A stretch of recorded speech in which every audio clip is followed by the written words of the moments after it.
Si mainsi manao accusation. Nous devons faire une accusation en règle. Il faut trouver des chefs d'inculpation.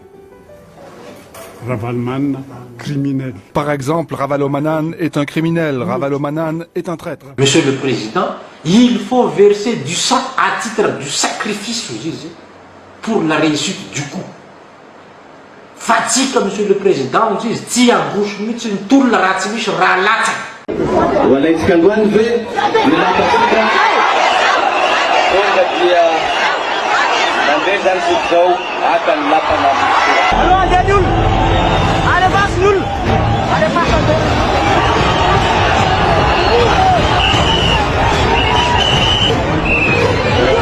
Inona moa zavatra miseho naroso ny olona dia rajoelona koa atao mbadika ato mamola vola olona hafa ihany koa izy mandrisika an'le olona izy mamola vola olona ato dia hitifitra an'ireo olona reo dia lazaina amin'izay fa le olona avy aty amin'ny palais aty no mitifitra an'le olona. Dia efa nisy ny fanaterana voninkazo sy ny fahatserovana teny an-toerana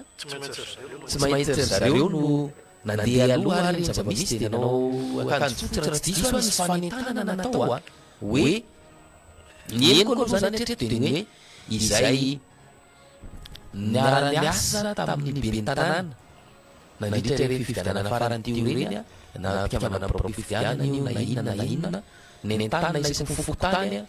nanao akanjo fotsy dia lasaina tonga maraina teny ambojoroatra teny zany anatrika ny ataontsika hoe fanaterana voninkazo izay nataony andrajoelona moa zany eto dia tsara ny mamafantatra tsara ihany no miteny amintsika ny zava-misy mba tsy hipototrano miontsika ao anatin'izany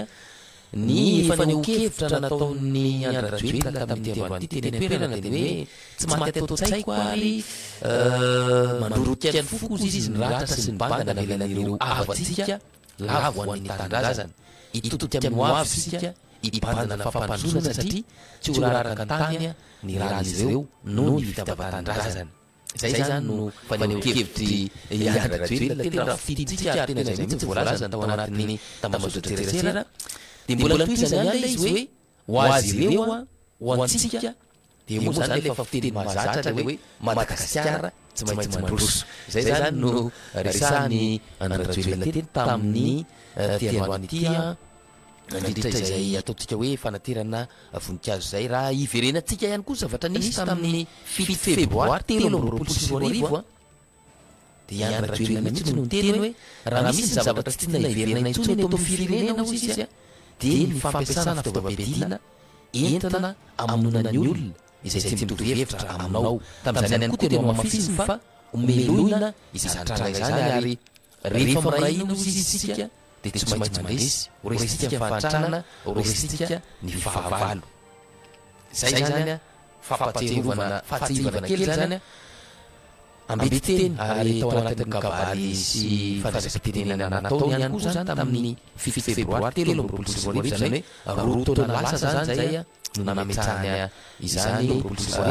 fanikirotana lasa zany zay eo zany dia nametrahany hoe izany fanikiro famarinana zay faneho-kevina zay aiza ny fisininy ataontsika hoe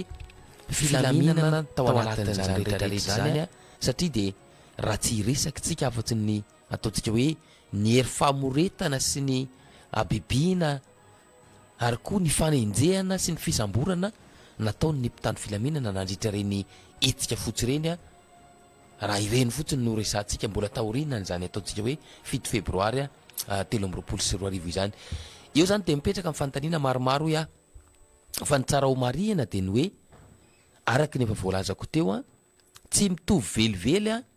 izany ataontsika hoe fanonganam-panjakana sy fanavotam-pirenena izany raha ny zava-misy aloha ny resahan'ny olona sy ny zavatra hita ihany koa dia fanonganam-panjakana no nisy tamin'ny taona 2024 satria maro ireo very asa ary tsy natokontsony moa zany ny mpamatsy vola vokatra izay satria sahirany sika taorin'izay sahirany sika taorinan'ireny zavanitranga tamin'ny 2009 ireny voaporofo tamin'izany fa nisy fifidianana voalohany taorinan'iny etika tamin'ny 2019 iny a fifidianana voalohany taorinan'iny a no nitranga lay ataontsika hoe nini tamin'ny reny fotoana ireny de eo moa zany no mahatonga ny olona hoe raha anapinapy kely Marijona satria reny moa zany tamin'ireny mihitsy no hoe iza ny mahazo milatsaka iza ny tsy mahazo milatsaka de taorina nylay etika tamin'ny fanonganam-panjakana tamin'ny 9 io moa zany de mipetraka lay hoe rehefa ny fitondrana iray a alaina amina hery de sarotra ny andaminana ny korotana aterak'izay a aorina sarotra ny andaminana ny firenena sy mifampetrana fampandrosoana raha toka hoe fahazona fahefana amin'ny alalan'ny fampiasana hery a no ampiasaina ao anatiny ao de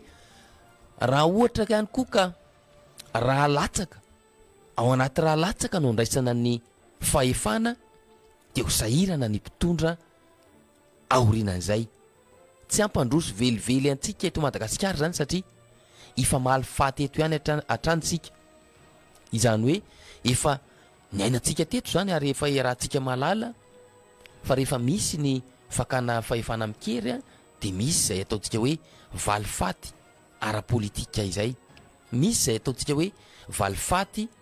eo amin'ny resaka fitantanana sy ny fampandehanana raha-pirenena izay ny valifaty moa zany de miseho amin'ny endriny maro na io amin'ny alalan'ny fanomezana amin'ny fahefana sy ny fampizarana andraikitra ao anatin'ilay fitondrana na ihany koa lay fanenjehana sy ny fanagadrana sy ny fampidirana ponja aorian'lay fahazon'lay olona ny fahefana de izay atrano no zava-misy eto amintsika ary sanatria mety mbola ho zany ihany koa no zavatra miseho a raha ohatra ka tsy mahay makalisona amin'ny tantara isika eo zany ny antony tenenako hatrany am-piandohana hoe tokony ho avahantsika tsara ny atao hoe fanonganam-panjakana sy ny fanavotana ny firenena ny fanavotana ny firenena raha ny zava-misy amintsika amin'izao fotoana zao a ny fanonganam-panjakana aloha de efa niarantsika ny tenenina teo a fa ireny tranga tamin'ny 7 febroary 2020 reny a de sogajiana ho fanonganam-panjakana reny ny fanavotam-pirenena kosa de tsotra fanovana no takiana ao anatin'izany zay no ataontsika hoe fanavotam-pirenena fanatsarana ny tontolo ny demokrasia eto Madagasikara na ao amin'ilay firenena iray eo ihany koa ny fanatsarana ny fiainan'ny vahoaka fa tsy sanatria kory a aka fahefana ka ifikitra eo amin'ilay fahefana de manao zay tiany atao zay zany no endrika tsotra azontsika andraisana nilay ataontsika hoe fanavotana ny firenena ka raha ny zavatra misy sy ny tena ilayntsika amin'izao fotoana izao a de tsy inona kory fa ity farany ny resantsika teto tiany hoe ilayntsika ary tadiavin'ny vahoaka malagasy iray manontolo amin'izao fotoana izao a izany atao hoe fanavotana ny firenena izany mila fanovantsika ary mitaky izay fanovana izay raha tsy ilaza hoe raha tsy ilaza fa tsy ilay hoe demokrasia teo demokrasia zany a maromaro ihany koa ny teboka azo resahana ao anatiny fa raha tsy andray teboka raha ihany koa sika ao anatiny da ilay hoe ny fahafahana sy ny fahalalahana maneho hevitra izany rehetrarehetra zany a no mila hovaina mila hatsaraina ary zany lay ataontsika hoe fanavotam-pirenena samy hafa amin'ny ataontsika hoe fanonganam-panjakana zany aoka tsy fangaro mihitsy fanavotam-pirenena ihany koa de ny fanatsarana ny ataontsika hoe fiainam-bahoaka hitatsika taratra ve amin'izao fotoana izao a izay ataontsika hoe fanatsarana ny fiainam-bahoaka izany de eo nyfanontaniana mipetraka ihany koa hoe inona ny zavatra misy raha ny zava-misy aloha zany amin'izao fotoana izao a amin'ity fitondrana rajoelona ity de tsy misy ary tsy hita taratra mihitsy a izay fanovana izay ny fahadisoana sy ny tsinety nataony teo aloha ihany a no toizany ny mpitondra ankehitriny izany hoe misy banga zany ny fiainan'ny vahoaka malagasy misy banga BDB a ny fiainan'ny vahoaka malagasy ary misy lesoka maro be a ny fomba fitantanana ny fiainam-pirenena malagasy voalohany indrindra aloha zany a izay zavatra izay de misy fiantraikany any amin'ny fitondran-tena ny olom-pirenena tsirairay avy. Vokatra izay a lasa leo politika ny olona, leo le ataontsika hoe faneho-kevitra ny olona, ankoatran'ny maha hoe leo an'ilay fampanantenana pokaty ny olona, hany ka miteraka ho azy a tsy fahalalan'ny vahoaka intsony a ny olomanga ny firenena. Very zany a ny herim-po, very a ny fisasarana, very reo ezaka, ary ataontsika hoe sanatria raraka tany fotsiny a ireo raha nalatsaky ny olomanga ny firenena tamin'izany fotoana zany a ny taky sy ny katsaka izay fanovana ho an'ny firenena malagasy izay, satria ny firenena zany a de efa tsy mahalala intsony a izay hoe iza no mahery fo an'ny firenena malagasy. Atao ahoana moa zany fa io lay fomba fiteny hoe miverina zéro ny sain'ny olona e, verina zéro mihitsy ny sain'ny olona, de lasa tsy matoky ny tena intsony ny vahoaka satria mirorosaina eo izy a, de rehefa tsy matoky tena de eo lay hoe miandry olona hafa amonjy azy. De ino moa zany izay trangan-javatra izay raha ny zava-misy de tena hain'ny fitondrana volomboasary ny milalao ny sain'ny olona sy milalao ny saim-bahoaka ao anatin'izany rehetra zany a, satria ny olona zany a lasa very an'izay ataontsika hoe repère izay, very an'izay ataontsika hoe iza no alaina tahaka, iza no afaka hamonjy sy hanavotra amin'izao ataontsika hoe kizo na fantrana lalina mianjady amin'ny firenena izao a, very ao anatin'izay lay olona, fantatry ny mpitondra zany a, ary eo no ahaizany an'le hoe milalao ny atoetsain'ny vahoaka malagasy a. Raha tsy ilazy tsika hoe ny tanora moa zany zao de tsisy afaka ataontsika hoe mamanome ohatra tsara ho an'ny tanora zany a, any ka lasa maka tahaka ny any ivelany. Za tsy manome tsiny an'ilay ataontsika hoe mpakafy an'ireny mangary eny a, fa tena ny roborobo mihitsy reny tatoato ary mihabetsaka ny tanora mankafy an'ireny a, satria misy manao référence amina zavatra hafa zany ny tanora malagasy amin'izao fotoana izao a, izay no hany fomba sy hitany hoe afaka hitaizana sy amolavolana ny fahatanorany zany a ao anatin'izany. Zany hoe maizina aminy tanteraka zany a ny soro-dalana tokony alehany indrindra eto amin'ny tany sy ny firenena. Lasa tsy misy mpitarika intsony ny tanora de tsy magaga raha hoe ireny no zavatra hitantsika ny anivon'ny fiarahamonina. Mavesatra de mavesatra ny ataontsika hoe ny tarehimarika amin'ny fahambonian'ny tahan'ny herisetra na ny fahambonian'ny tahan'ny fakanan-keriny a, ny halatra sy ny sisa karazana délinquance isan-karazany reny a, eny anivon'ny fiarahamonina malagasy amin'izao fotoana izao. Ary misy zavatra tsy ampoizinao mihitsy a, mipoitra sy hita ary iainan'ny mponina eny anivon'ny fiarahamonina amin'izao fotoana izao. Ny antony iresana an'izany de ilay hoe very fanahy ilay vahoaka malagasy a, tsy manana repère intsony zany a isika amin'izao fotoana izao a, noho izay ataontsika hoe misy banga eo amin'ny tantaram-pirenena, misy banga eo amin'ny fitantanana sy ny fitondrana ny vahoaka malagasy, de eo ny antony nametrahana ilay hoe takina ary ilaina amin'izao fotoana izao a ny firosoana anatin'izany fanovana izany. Efa niezaka isika ny roso tamin'izany moa tamin'ireny a mialohan'ny reny fifidianana filoham-pirenena ireny a, efa nisy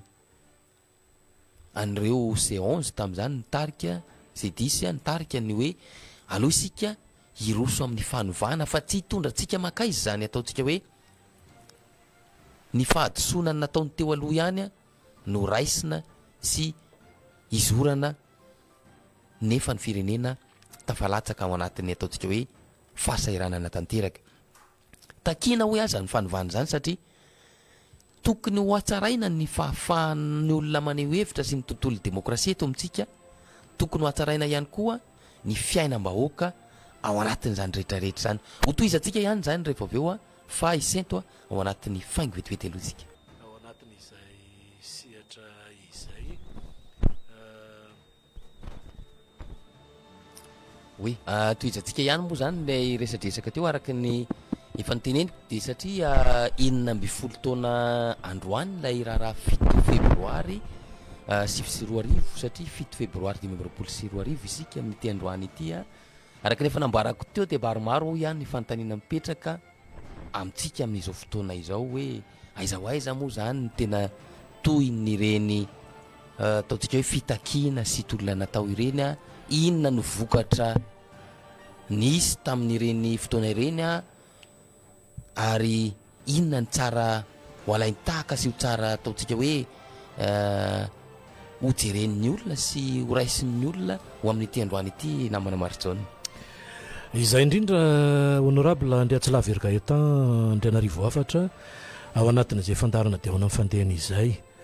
raha tsy hivitsika ny volana febroary nanomboka tamin'ny taona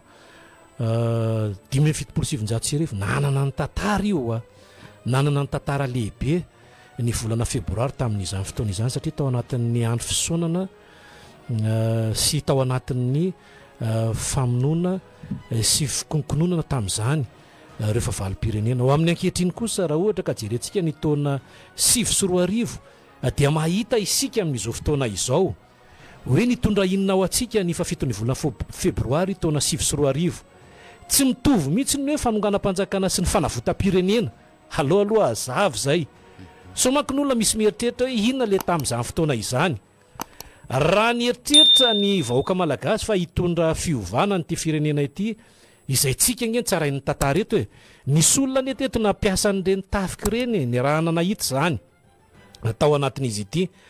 fa rehefa teo amin'ilay toerana izy Andrea Tsilavergaetan dia ireo tafika ireo indray nailika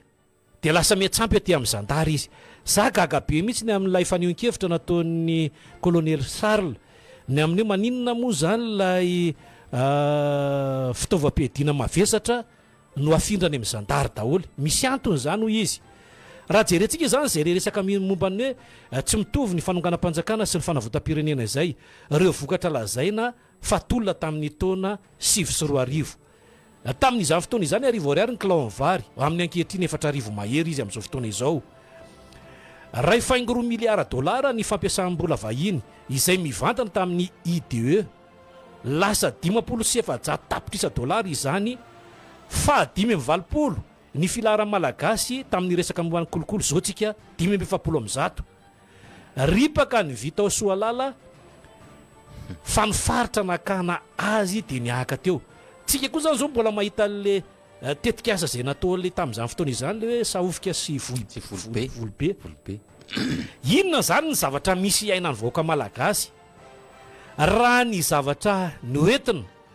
zay foana izy io raha ny tantaram-pirenena misy foana ny azo akana lesona ao anatin'izany raha ny tena izy zany raha toa ka ity resaka momban'ny fafitony volana febroary ity izay nalatsaka ain'olona maro dia za mieritreritra eto hoe mitovitovy tsy misy valaka tamin'ny 770 ty nisy ain'olona latsaka maromaro tao a naninona le izy no mijanona fotsiny zany amin'ny ankehitriny lasa andro inona moa zany fahatserovana lasa andro fahatserovana sisa dia ao anatin'izay le teny maneso izay ataon'ny mpitondra amin'izao fotoana izao efa teo izy dia mbola eo izy amin'izao fotoana izao hoe tsy maty atao poko fa iza zany le teny amin'ny teny manko nitsika tamin'ny fotoanandro ny honorable teo am-pifiloha rehefa andeha ny prime ministre tamin'izany fotoana izany dia nisy ny teny iny teo hoe olon-dehibe hoe mitsodrano anareo a aloha averintsika tsara ny tantara hoe mitsodrano anareo a raha andeha hiakatra eny efa fantatra zany ny zavatra isy eny satria tadio mazava tsara fa lapam-panjakana aloha voalohany indrindra faharoa manaraka izany misy fenitra zany ny lapam-panjakana misy aleo faritra mena tsy azo Zone rouge. zone rouge. Maninona mbola noentina teny tena ninona ilay tena nitarika an'ilay tolona tamin'izany fotoana izany nitsodrano ny prime ministre Monjarondefo hoe andana raha dia mitsodrano anareo izany hoe ny vahoaka malagasy foana zany ohatran'le mahandro sakafo eo dia le kitay lasa sorona atao sorona ao anatin'lay fa tsy mbola nahita mihitsy ny tsika raha nijereo tsara ny tantaram-pirenena teto hoe reny le mpitarika tamin'izany fotoana izany dia latsaka ny ainy dia nametraka ny tsara izy teto amin'ny tantaran'ny firenena fa le vahoaka malagasy foana ny alefa meloa dia rehefa raikitra ny sahotaka le sahotaka raha mbola tsy izy efa lasa efa tsy hitatsony rehefa vizy malasa saina maneritreritra anay satria avero kely ty tantara ty rehefa latsaka ny ainy nen'olona marobe teo Ambotsoroatra nisy ranomaso latsaka tany Mbatobe tadidiny tantara ny fokofoko ny tomany olona io ny anao lahy hoe malahelo mihitsy ny tenako raha ohatra ka tsika samy malagasy ny famono eto fa iza no nitarika an'le izy teny honorable tsy zara no entina fa rehefa niteny izy hoe mitsodrano aleo koa zany mialako satria zavatra hafa mihitsy nisy eo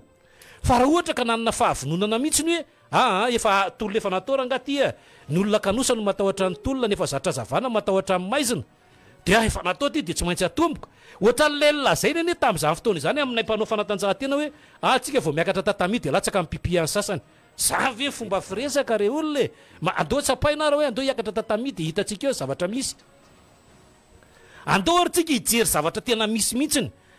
tena mipetraka ve ny lalana ny zorona nakany an'le 6e danina tsy hidiratsika zay tsy mipetraka izay fa ny tantaram-pirenena teto amintsika ohatra hafa any ivelany zao raha isika ny Ghana tafiakatra ho firenena fahavalo manan-karena indrindra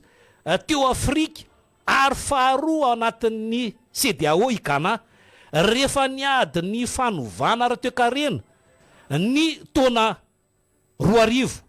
ka nametraka amin'ny politika mahomby amin'ireo sehatra stratezika toy ny harem-pirenena taka ny volamena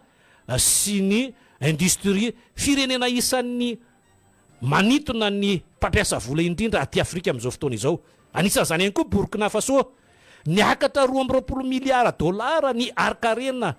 ao Burkina Faso raha 80 miliara dolara roa taona lasa zay nametraka lasitra ara-toe-karena nanomevana ny ao anatiny izy mazava n'izy zany fa isika eto kosa raha tamin'ny taona 2007 inona ny zavatra nisy teto na inona melohan'izay foana teto amin'ny tany sy ny firenena zany be de be ny tantara firenena haiko eto maninona rehefa nisy teny kianja teo amin'ny kianjan'ny mamasina io kianja be mamasina zay foana ny fihetsokany io rehefa nisy lalao resy ny Club M na ny Scorpion tamin'izany maninona mibatasiny Aigle d'Or mivaky za tsy teny tantara fa haiko amin'ny Tsipriana io haiko amin'ny Tsipriana fa rehefa maresitsika maninona ireo tsy vaky haiko amin'ny Tsipriana io dia ohatr'izay ty zavatra ity efa fantatry le olona le izy hoe mitsodrano anareo vetivetika teo dia hitatsika ny zavatra misy betsaka io tsy hoe bala mandatsa-dranomaso intsony hoe bomba mandatsa-dranomaso na bala fotsy le mandratra fotsiny fa latsaka teo ny ain'ny olona be de be ny olona no mitaraina mbola eo ianao so ihany ianao fa tsy lasa ny ampitan-dranomasina fa mbola eo zany raha amin'izao fotoana izao sokafo ny makasika azy reny hoe reo olona zay tsy hitapopoka zay mitaraina ny avan'izy ireo tsy reny olona hoe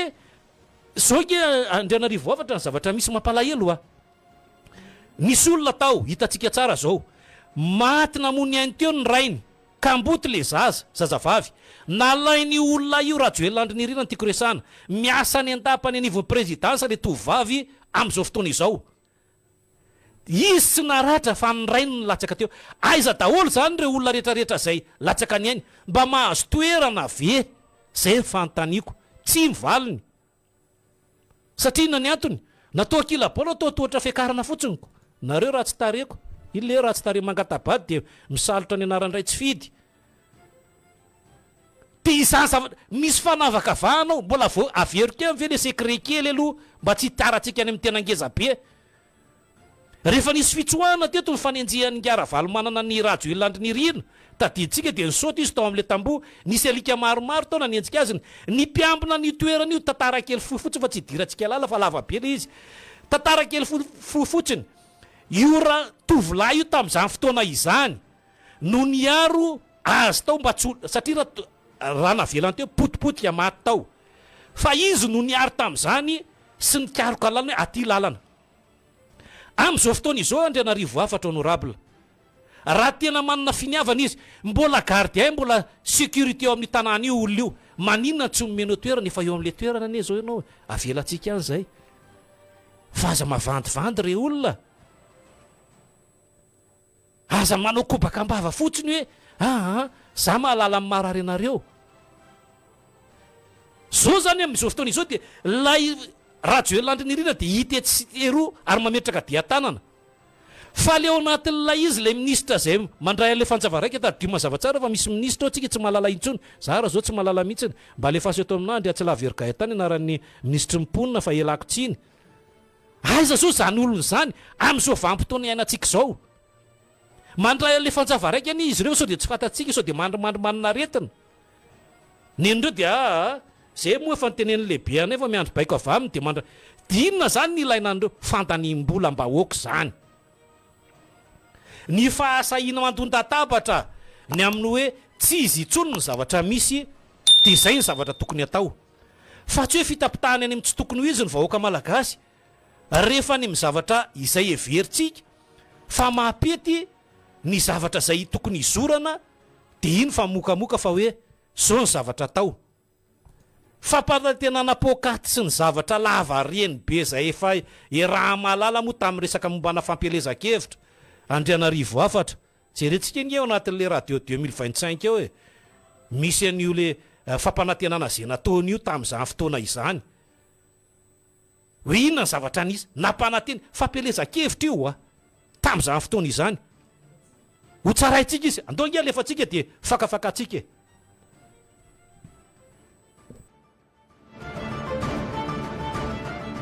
mikasika ny resaka fambolim-bary za dia fanamby no apetrako za tsy miteny hoe matokisa fotsiny fa ny zavatra ho atolotro dia zavatra afaka refisiny ny zavatra mitranga dia zao tsy miteny fotsiny hoe matokinareo na ho afaka amin'ny fahantrano ny ana vely rano nataoko amboaka malagasy tsotra 100 000 hectares ny ambolena vary ampitomboana 100 000 hectares ny toerana ovolena vary manerana ny Madagasikara afaka 5 taona zany dia aleo tena ara-tsakafotsika satria raha 5 tonnes isaky ny hectare raha ataonao ny kajikajy 500 000 tonnes zany no vokatra azo amin'izany familaran-tany mikasika ny herinaratra tsy teny hoe kapokako fotsiny zany fa ny olona mila zavatra refisiny mila zavatra précis ny lazaiko mivoaka malagasy dia tsotra 400 mégawatt ny famokarana herinaratra napetraky ny mpitondra rehetrarehetra ny fandimby teto a Madagasikara vely rano nataoko mivoaka malagasy fa ao anatin'ny 5 taona ny zavatra vita tao anatin'izay 20 taona zay dia ho ataoko ao anatin'ny 5 taona ka apiko 400 mégawatt ny famokarana herinaratra manerana ny Madagasikara zany tompoko ny atao hoe vely rano fa oka zay le hoe mino fotsiny ihany fa ny ana dia vely rano nataoko amboaka malagasy ny famokarana herinaratra amin'ny angovo azo avozina dia apieny ny vidin'ny herinaratra farapakeliny 200 zany ny vely rano ataoko aminao voaka malagasy ohatra fotsiny zao any amin'ny sud manana charbon tsika charbon any Sako efa hitanay ny fomba anovana an'izany afaka roa taona io dia ho vita ary rehefa mipetraka ny any Sako 300 mégawatt mivita ny any Sako apiena ny herinaratra vidiny herinaratra any amin'ny sud rehetrarehetra zay le étude sy précision noho izany rehefa ho tonga filoham-pirenena dia ametraka centrale de l'or ary tsy maintsy mandaloa ny volamena rehetrarehetra trandrahany eto Madagasikara tsy endrana volany ivelany intsony isika fa itsika indray ary mety apindrana ny Comore sy ny manodidina rehefa tonga amin'ny fitondrana andro rajoelina saotra ataoko mifepetra raisiko dia tsotra ny olona rehetrarehetra zay mpanao trafika, na io resaka sokatra, na io resaka volamena, na io resaka dalo, na io resaka bois de rose, dia tsotra ny na pénal izy regny, anao prison spécial ary atao sestany ireo olona rehetrarehetra zay a mangalatra sy mangalatra miarem-pirenena. Ekena sa tsy ekena? Ekena sa tsy ekena? Zany ny zavatra ho ataotsika, zavatra afaka tanterahana, zavatra afaka ho atao, zay no ataotsika eto Madagasikara. Ary miteny anareo fa tsy fandriam-pahalemana efa hitako ny fomba hitantanana an'izany. Nena tsy manifeste fa nena initiative pour l'émergence de Madagascar. Velo rano no ataoko avoaka malagasy fa iena ny asan-dalo, iena ny resaka fanaovana kidnapping ary ametraka force d'intervention isaky ny région, isaky ny district antenako mba isiny iverena amin'ny fandriam-pahalemana manerana ny Madagasikara.